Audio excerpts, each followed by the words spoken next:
ቀረበና እንዲህ ብሎ ተናገራቸው፣ ስልጣን ሁሉ በሰማይና በምድር ተሰጠኝ። እንግዲህ ሂዱና አሕዛብን ሁሉ በአብ በወልድና በመንፈስ ቅዱስ ስም እያጠመቃችኋቸው ያዘዝኳችሁንም ሁሉ እንዲጠብቁ እያስተማራችኋቸው ደቀ መዛሙርት አድርጓቸው። እነሆም እኔ እስከ ዓለም ፍጻሜ ድረስ ሁል ጊዜ ከእናንተ ጋር ነኝ። ማቴዎስ ወንጌል ምዕራፍ 28 ከቁጥር 18 እስከ ቁጥር 20። ይህ የማዳን ወንጌል የቴሌቪዥን ፕሮግራም ነው። በኢቫንጀሊካል ቴሌቪዥን የሚተላለፍ ሲሆን ዘወትር ቅዳሜ ከምሽቱ 1 ሰዓት ተኩል እስከ 2 ሰዓት ተኩል፣ ዘወትር ሰኞ ከሰዓት ከ11 ሰዓት እስከ 11 ተኩል በወንጌላዊ ዓለም እያሰፋ በኢትዮጵያ ሙሉ ወንጌል አማኞች ቤተክርስቲያን ሰሚት አጥቢያ። ስልክ ቁጥር 0911 1091 84። ኢየሱስ ክርስቶስ ከዘላለም ሞት ያድናል።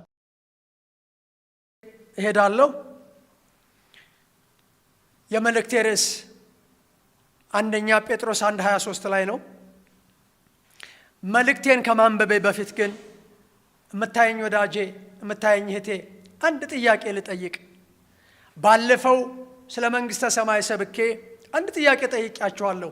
ለራሳችሁ መልሳችኋል። መልሳችሁ ትክክል ነው፣ ትክክል አይደለም በእግዚአብሔር ቃል ፈትሸን አይተናል። ዜግነትህ ምንድን ነው? መታወቂያ፣ ሁላችንም መታወቂያ አለን። መታወቂያ ያሳዩ ስንባል የምናሰው ስም ይላል፣ መለያ ነው። ጥሩ ነው። ዜግነት ይላል ኢትዮጵያዊ፣ አሜሪካዊ፣ ካናዳዊ፣ ሱዳናዊ፣ በጣም ብዙ ልንል እንችላለን። ግን የመንግሥተ ሰማይ ዜጋ እንድትሆኑ መንግሥተ ሰማይ ማለት ምን ማለት እንደሆነ ተነጋግረናል። እሱ ብቻ አይደለም። ባለፈ የጠየቅኳችሁን ታስታውሱ ከሆነ አገር የት ነው የሚል ጥያቄ ጠይቄያለሁ። መልሳችሁልኛል። ወዳጆቼ መጽሐፍ ቅዱስ አገራችን በላይ በሰማይ ነው የሚል ተነጋግረናል። ዛሬ ደግሞ አንድ ጥያቄ ጠይቃለሁ። የምታየኝና የምትሰማኝ፣ የምታየኝ የሚያዩኝ አባቴና እናቴ፣ ዘርህ ምንድን ነው? ዘርሽ ምንድን ነው? አባባና ማማ ዘርዎት ምንድን ነው? በዚህ ያላችሁ ልጠይቃችሁ፣ ዘራችሁ ምንድን ነው?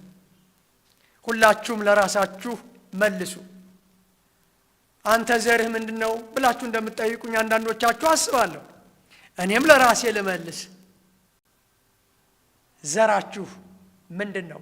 ዘራችን ምንድን ነው?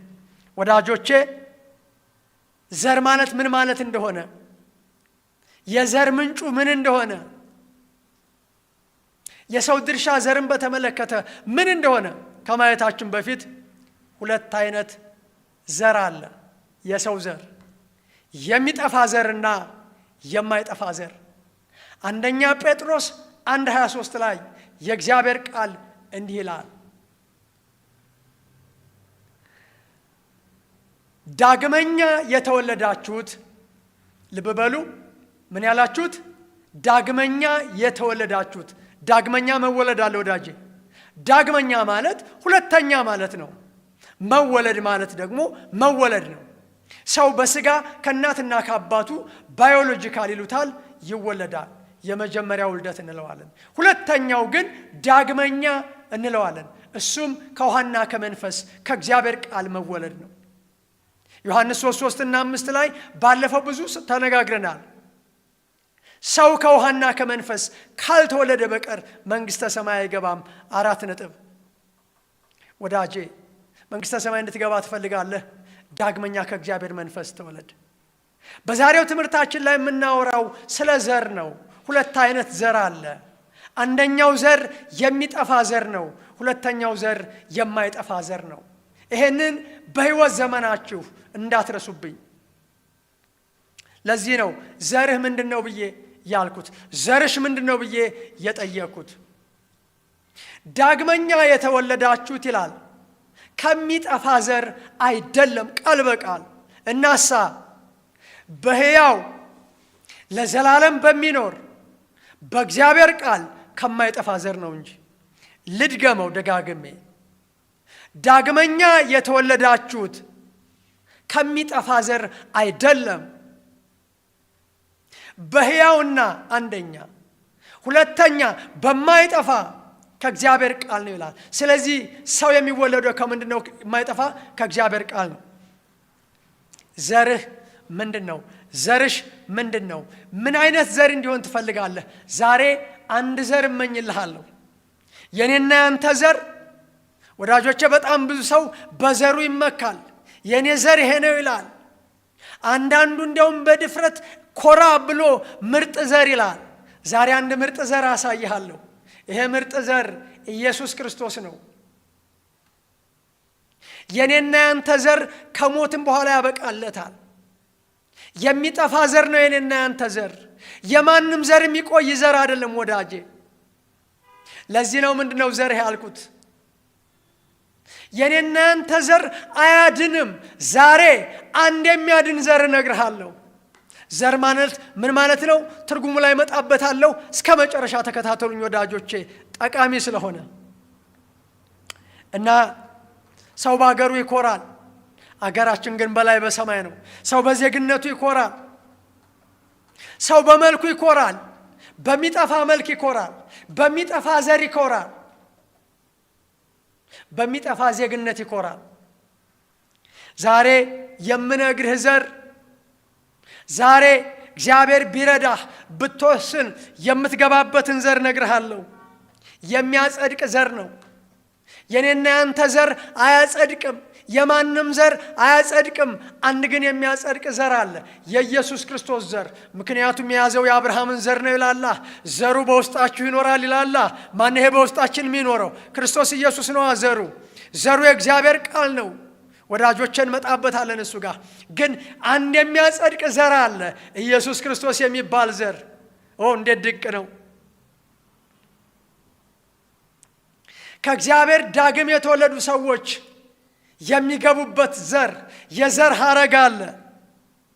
ወዳጆቼ አንድ ዘር አለ፣ የሴቲቱ ዘር የተባለ ዘፍጥረት 3:15 ላይ አዳምና ሔዋን ከወደቁ በኋላ ወዳጆቼ አራት ነገር ሲረገም፣ እባብ ሲረገም፣ ሔዋን ስትረገም፣ አዳም ሲረገም፣ እባቡ ሲረገም፣ እግዚአብሔር አንድ ቃል ኪዳን ገባ።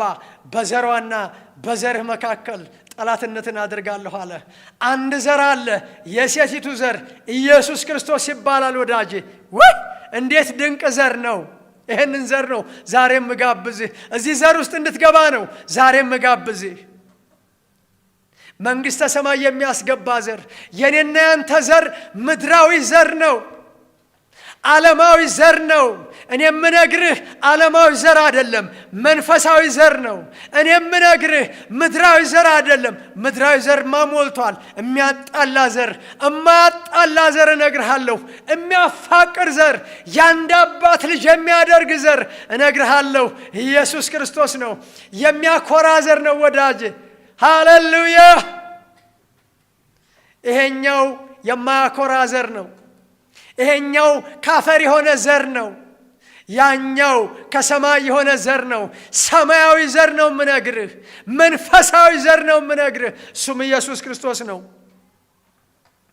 የአብርሃም ዘር ነው። ቢገባንማ ሁሉም የአዳም ዘር ነው። ለምን መሰለህ? ሁሉን ከአንድ ፈጠረ ይላል። ከአዳም ፈጠረ። የአዳም ዘር ይባላል። ስለዚህ ዛሬ የምትወስኑ ሰዎች ወደዚህ ዘር ነው የምትገቡት። ወደማይጠፋ ዘር፣ ወደ ሕያው ዘር፣ ወደ ዘላለማዊ ዘር፣ ወደ ሴቲቱ ዘር፣ ወደ አብርሃም ዘር፣ ወደ ኢየሱስ ክርስቶስ ዘር፣ ወደዚህ ዘር የጠራን እግዚአብሔር የተባረከ ይሁን። ወዳጅ ብዙ አይነት ዘር አለ። የእህል ዘር አለ። የእህል ዘር ታውቃላችሁ። የአትክልት ዘር አለ። የእንስሳት ዘር አለ። የሰይጣን ዘር እንዳለ ታውቃለህ። ለዚህ ነው በዘሯና በዘር መካከል አለው ሰይጣንን። የሴቲቱ ዘር አለ፣ የሰይጣን ዘር አለ። ብዙ አይነት ዘር አለ። የሰው ዘር አለ፣ የሚጠፋና የማይጠፋ። አንተ ከየትኛው ነህ? ከማይጠፋው ዘር እንድትሆን እመክርሃለሁ ዛሬ። እዚህም ጋር ሁለት አይነት ዘር አለ። መልካም ዘር የዘራ ሰው ትመስላለች። መልካምን ዘር የዘራው የሰው ልጅ ነው። ጌታ ኢየሱስ በነበረበት ዘመን የእግዚአብሔርን ቃል ዘራ። መልካም ዘር የዘራው የሰው ልጅ ነው። እርሻው ዓለም ነው። ወዳጆቼ ዘሩ እኛ ነን፣ ዘሪው ኢየሱስ ክርስቶስ ነው። የሚዘራበት ምድር ደግሞ ዓለም ነው። መልካም ዘር የመንግስት ልጆች ናቸው። ስለዚህ በዘር እንመሰላለን። ሌላኛው ዘር የሚያመለክተው የእግዚአብሔርን ቃል ነው። ኢሳይያስ 55:10 ላይ ዝናብ ወረደ ከሰማይ እንደሚወርድ እንደሚያረካት ታበቅልና ታፈራም ዘንድ ምን ትል ዘንድ ታፈራም ዘንድ እንደሚያደርጋት ዘርንም ለሚዘራ ይላል። ዘርንም ለሚዘራ እንጀራንም ለሚበላ እንደሚሰጥ እንጂ ወደ ሰማይ እንደማይመለስ ካፌ የሚወጣው ቃሌ። የመንግስቱ ልጆችን የሚያመለክተው ዘር በደንብ ስሙ፣ ትልቅ ምሳሌ ስለሆነ ይህ ዘር የሚያመለክተው የእግዚአብሔርን ቃል ነው። ካፌ የሚወጣው ቃል እንዲሁ ይሆናል፣ የምሻውን ያደርጋል፣ የላኩትን ይፈጽማል እንጂ በከንቱ ወደ እኔ አይመለስም ይላል። ወዳጆቼ ይሄ ዘር ሉቃስ 8:4-5 4 አይነት ዘር አለ። በመንገድ ዳር የወደቀው ዘር፣ በጥንጫ ላይ የወደቀው ዘር፣ በእሾህ መካከል የወደቀው ዘር፣ እንደገና በመልካም መሬት በመልካም ልብ 30-60 በሚያፈራ ልብ ላይ የወደቀ 4 አይነት ዘር ነው። ይሄ ዘር የእግዚአብሔር ቃል ነው። ወዳጆቼ ዘሪ ዘሩን ሊዘራ ወጣ። ሲዘራም አንዳንዱ በመንገድ ዳር ወደቀ። በመንገድ ዳር የወደቀው ተረገጠ። እግዚአብሔር ያድነን። አሁንም ዘራው ዛሬ እግዚአብሔር ቃል ነው። ወዳጆቼ እንዳይረገጥ ጌታ ይርዳችሁ። በመንገድ ዳር የሚዘራ እንዳይሆን ጌታ ይርዳችሁ። ወፎችም በሉት። ሌላውም በዓለት ላይ ወደቀ። አንዱ በመንገድ ዳር ወደቀ፣ ወፎች በሉት፣ ወፎች ለቀሙት። እግዚአብሔር ይገስጸው። ይሄ በወፍ የተመሰለው ክፉ ነው። ሌላውም በዓለት ላይ ወደቀ፣ በበቀለ ጊዜ እርጥበት ስላልነበረው አቤት አቤት አቤት አቤት ደረቀ። የእግዚአብሔር ቃል ተዘርቶ ከመድረቅ ጌታ ያድናችሁ። ሌላውም ሶስተኛው ማለት ነው በእሾህ መካከል ወደቀ፣ እሾህም አብሮ በቀለና አነቀው። ቅዱሳን ስሙኝ፣ በመንገድ ዳር የተዘራ ዘር እንዳይሆን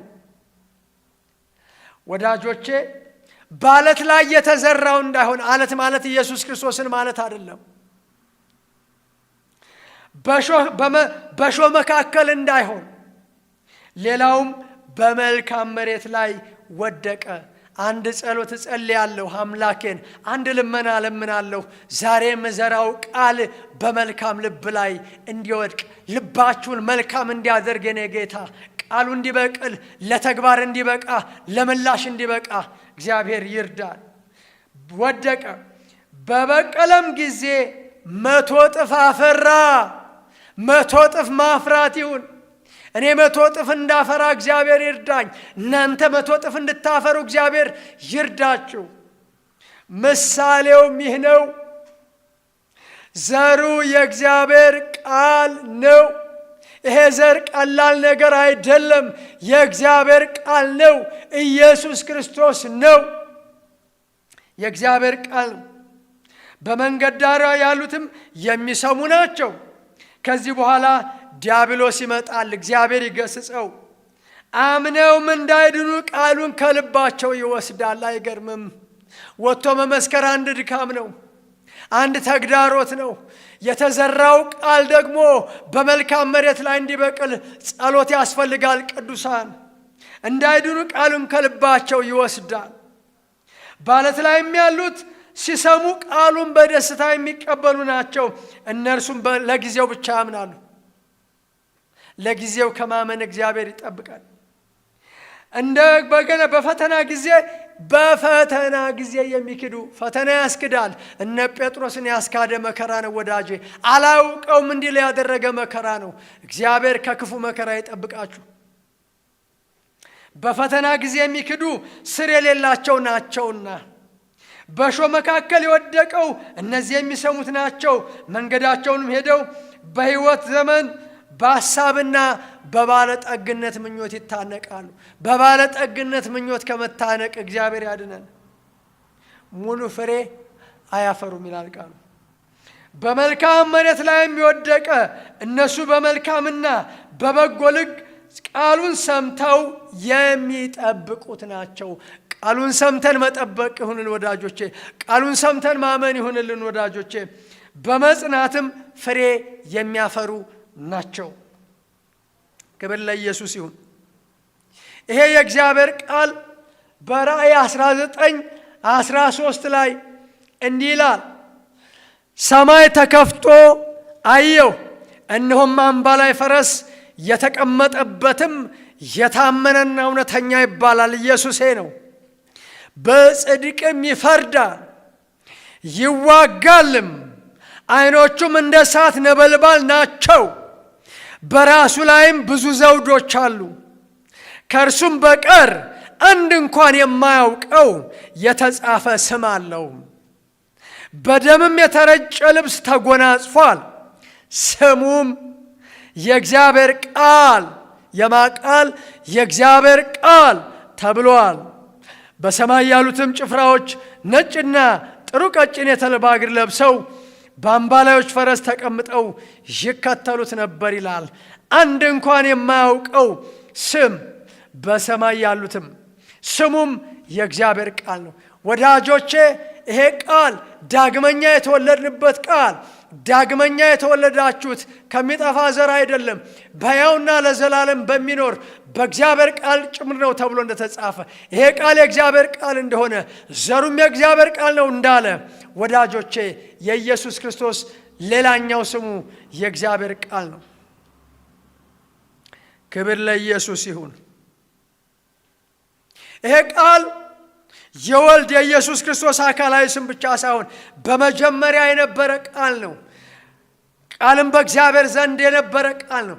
ዮሐንስ 1:1 እንዲህ ይላል፣ በመጀመሪያ ቃል ነበረ፣ ቃልም በእግዚአብሔር ዘንድ ነበረ፣ ቃልም እግዚአብሔር ነበረ ብሎ ስለ ኢየሱስ ክርስቶስ ይናገራል። ይሄ ዘር፣ ይሄ ቃል የተስፋው ቃል ነው።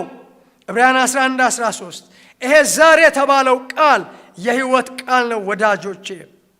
ይሄ ዘር የእግዚአብሔር ቃል የተባለው ኢየሱስ ክርስቶስ ነው። ይሄ ዘር፣ ይሄ ቃል የመንግስት ቃል ተብሏል። የእግዚአብሔር መንግስት ቃል። ዘር ኢየሱስ ክርስቶስ የጸጋው ቃል ተብሏል። ይሄ ዘር ወዳጆቼ የጌታ ቃል ተብሏል። ይሄ ዘር የመጽሐፍ ቅዱስ መገኛ ምንጮች አንዱ ግልጠተ መለኮት ወይም ሪቨሌሽን ነው።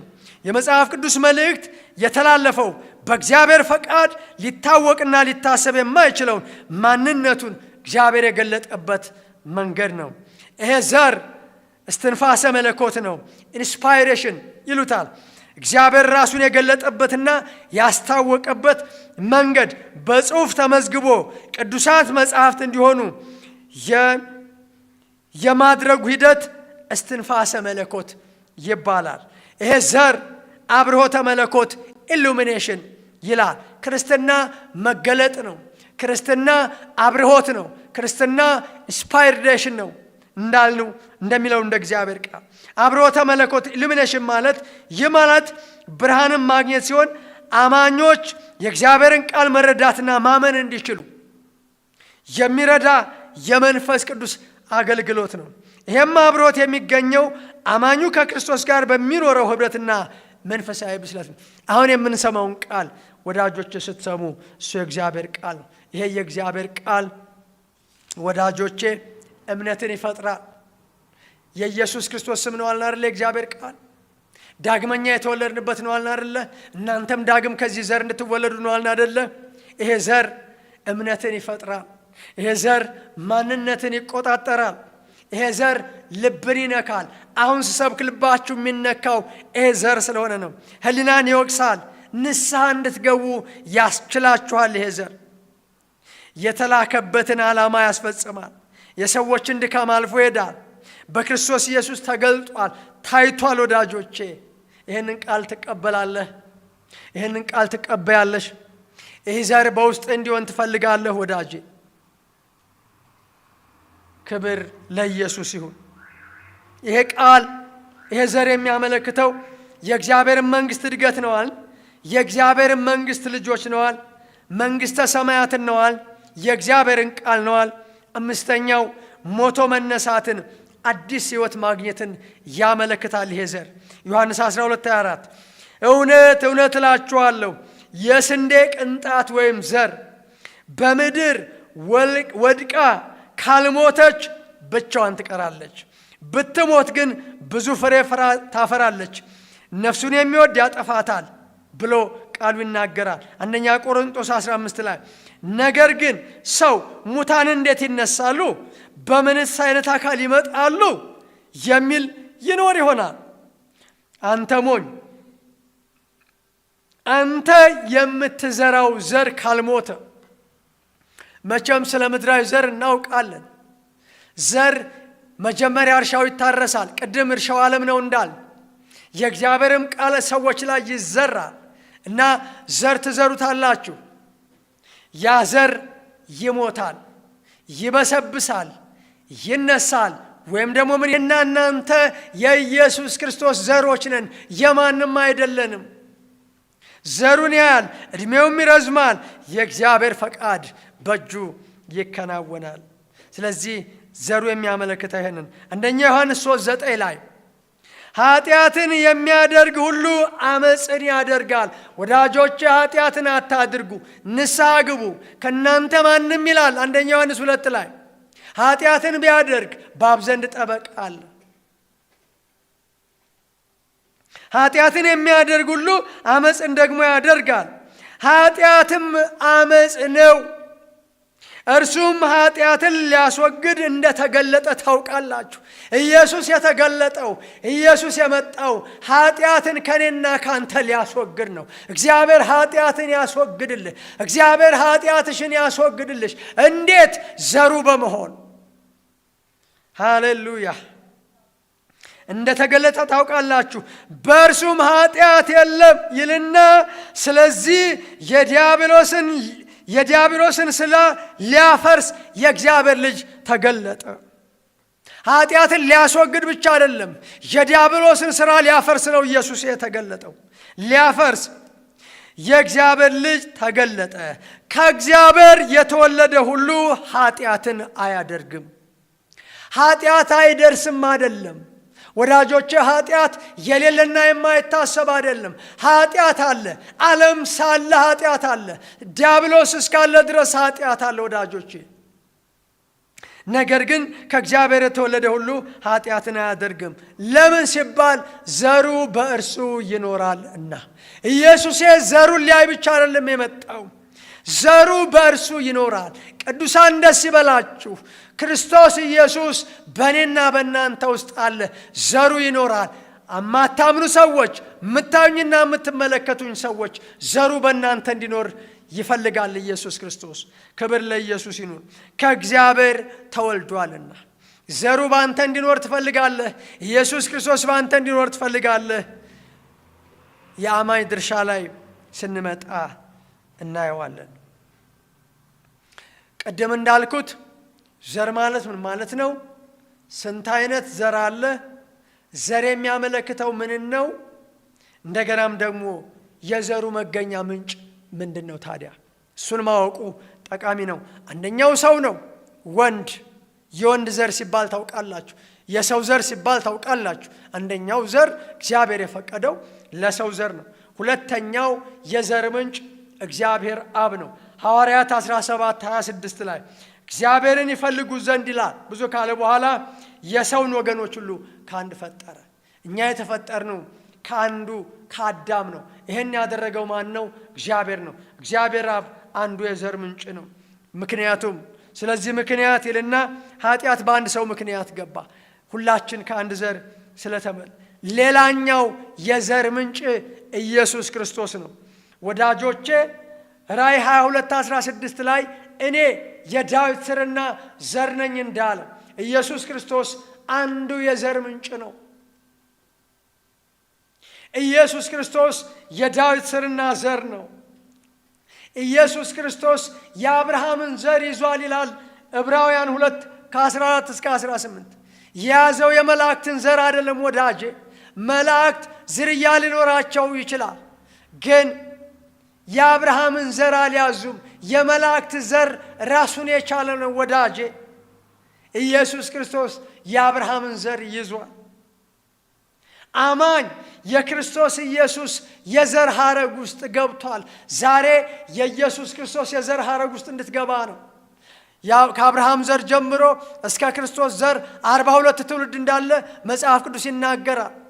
ከአዳም ጀምሮ የመጀመሪያው አዳም፣ ከዛ በኋላ ሴት አቤል ነበረ። አቤልን ቃየል ገደለው። ከአብርሃም ቀጥሎ በሴት በኩል ነው ዘር። እንዲህ እያለ እስከ ኖህ ድረስ፣ ከኖህ እስከ አብርሃም፣ ከአብርሃም እስከ ባቢሎን፣ ከባቢሎን እስከ ክርስቶስ ኢየሱስ ድረስ 42 ትውልድ እንዳለ ይናገራል። ስለዚህ አንዱ ዘር ኢየሱስ ክርስቶስ ነው። ክርስቶስ ዘሩ በአማኝ ውስጥ ይኖራል። ሌላኛው ኢየሱስ ክርስቶስ የሴቲቱ ዘር ነው። ኢየሱስ ክርስቶስ የተስፋው ዘር ነው። ሌላኛው ዘር የሰይጣን ነው። እሱን መናገር ምንም አያስፈልግም ወዳጄ። አሁን ምንድነው ማደርገው ካልክ፣ ዳግመኛ መወለድ። ዳግመኛ የተወለዳችሁት ከሚጠፋ ዘር አይደለም። አሁን የተወለድከው ከእናትና ከአባትህ ከሚጠፋ ዘር ነው። አሁን ያለህበት ዘር የሚጠፋ ዘር ነው ወዳጄ። አሁን ዘር እንድትቀይር እነግርሃለሁ።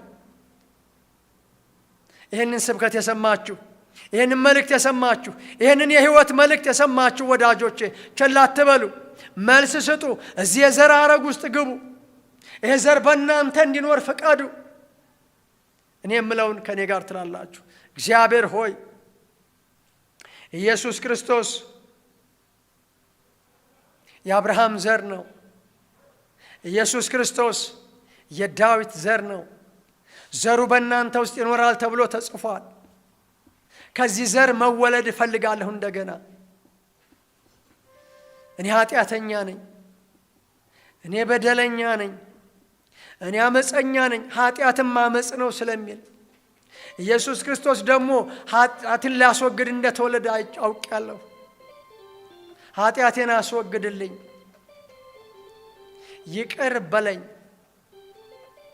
ይቅር ስላልከኝ አመሰግንሃለሁ በኢየሱስ ክርስቶስ ስም። እግዚአብሔር እርቷችሁ እናንተም ወስናችሁ ንስሐ የገባችሁ ሰዎች ወዳጆቼ፣ በአቅራቢያችሁ ወዳለ ክርስቶስን ወደሚያመልኩ ዘሩ ወዳለበት ሂዱ ወዳጆቼ። ዘሩ ወዳለበት ወደ ኢየሱስ ክርስቶስ ኑ። ቀልድ አይደለም፣ እምነት ጨዋታ አይደለም ወዳጄ። ወደዚህ ዘር ውስጥ መግባት ነው። ዘርህ ምንድን ነው? ዘርሽ ምንድን ነው? የኔና የናንተ ዘር አያድንም። የሚያድን ዘር የኢየሱስ ክርስቶስ ዘር ነው። አሁን ወደ አምልኮ እንሄዳለን። ክብር ለኢየሱስ ይሁን።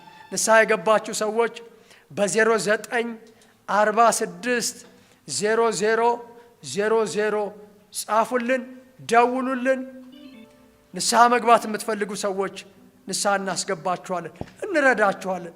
ንስሐ ኢየሱስም ቀረበና እንዲህ ብሎ ተናገራቸው፣ ስልጣን ሁሉ በሰማይና በምድር ተሰጠኝ። እንግዲህ ሂዱና አሕዛብን ሁሉ በአብ በወልድና በመንፈስ ቅዱስ ስም እያጠመቃችኋቸው ያዘዝኳችሁንም ሁሉ እንዲጠብቁ እያስተማራችኋቸው ደቀ መዛሙርት አድርጓቸው። እነሆም እኔ እስከ ዓለም ፍጻሜ ድረስ ሁል ጊዜ ከእናንተ ጋር ነኝ። ማቴዎስ ወንጌል ምዕራፍ 28 ከቁጥር 18 እስከ ቁጥር 20። ይህ የማዳን ወንጌል የቴሌቪዥን ፕሮግራም ነው። በኢቫንጀሊካል ቴሌቪዥን የሚተላለፍ ሲሆን ዘወትር ቅዳሜ ከምሽቱ 1 ሰዓት ተኩል እስከ 2 ሰዓት ተኩል፣ ዘወትር ሰኞ ከሰዓት ከ11 ሰዓት እስከ 11 ተኩል በወንጌላዊ ዓለም እያሰፋ በኢትዮጵያ ሙሉ ወንጌል አማኞች ቤተክርስቲያን ሰሚት አጥቢያ። ስልክ ቁጥር 0911 1091 84። ኢየሱስ ክርስቶስ ከዘላለም ሞት ያድናል።